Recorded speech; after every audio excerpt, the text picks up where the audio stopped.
वृंदावन के एक छोटे से आश्रम में रहती थी किशोरी राधिका। उसके माता पिता नहीं थे। बचपन से ही वह इस आश्रम में पली बढ़ी थी। आश्रम के गुरुदेव उसे बहुत प्यार करते थे और आश्रम के बाकी बच्चे उसे दीदी कहकर बुलाते थे। एक दिन आश्रम में एक नया युवक आया, अर्जुन। वह दिल्ली के एक अमीर व्यापारी का बेटा था, लेकिन शहर की भीड़ भाड़ छोड़कर भगवान श्री कृष्ण को पाने की इच्छा से वृंदावन आया था। गुरुदेव ने उसे आश्रम में रहने की अनुमति दी और सेवा कार्यों में हाथ बटाने को कहा। पहले ही दिन अर्जुन राधिका को देखकर मंत्रमुग्ध हो गया। उसकी सरलता, मासूम हंसी और कृष्ण भक्ति ने अर्जुन के हृदय को गहराई से छू लिया। एक दिन अर्जुन ने राधिका से पूछा, तुम हमेशा इतनी खुश कैसे रहती हो? तुम्हारे पास तो कुछ भी नहीं है। राधिका मुस्कुराई और बोली, जिसके हृदय में कृष्ण बसते हैं उसे और क्या चाहिए? अर्जुन स्तब्ध रह गया।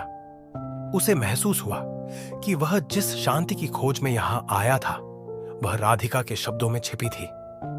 धीरे धीरे अर्जुन का मन विचलित होने लगा। उसे एहसास हुआ कि उसका प्रेम सिर्फ कृष्ण भक्ति तक सीमित नहीं है।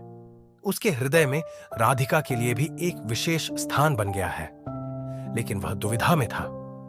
क्या राधिका भी उसे प्रेम करती है या फिर उसका प्रेम केवल श्री कृष्ण के लिए है? एक दिन रास उत्सव के दौरान अर्जुन ने हिम्मत जुटाकर राधिका से पूछा, राधिका, अगर मैं कहूं कि मैं तुमसे प्रेम करता हूं तो तुम क्या कहोगी? राधिका कुछ क्षण मौन रही, फिर धीरे से बोली, मेरे हृदय में प्रेम तो है, लेकिन वह किसके लिए है यह मैं अभी नहीं जानती। अर्जुन को यह सुनकर एक अजीब सी शांति मिली। उसने समझ लिया कि प्रेम पाने का नाम नहीं, प्रेम तो प्रतीक्षा करने, समझने और यदि आवश्यक हो तो त्याग करने का नाम है। कुछ महीनों बाद अर्जुन वापस दिल्ली चला गया। जाने से पहले उसने राधिका से कहा, मुझे नहीं पता कि भविष्य में क्या होगा, लेकिन अगर कभी तुम्हें लगे कि मेरे हृदय में तुम्हारे लिए स्थान है तो वृंदावन के इस कदम्ब के पेड़ के नीचे आना। मैं तुम्हारा इंतजार करूंगा।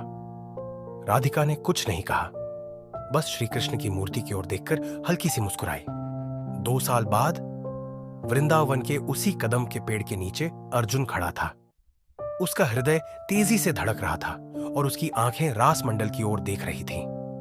तभी सफेद घाघरा और नीले दुपट्टे में लिपटी राधिका धीरे धीरे उसकी ओर बढ़ी। अर्जुन उसे अपलक देखता रह गया। राधिका ने सिर्फ एक ही बात कही, कृष्ण ने कहा है, प्रेम का अर्थ मिलन नहीं, प्रेम का अर्थ समर्पण है। मैं तैयार हूं। अर्जुन ने आंखों में नमी लिए मुस्कुराते हुए कहा, मुझे पता था तुम आओगी। अगर यह वीडियो पसंद आया हो तो लाइक करें और ऐसे ही वीडियो के लिए हमारे चैनल को सब्सक्राइब करें।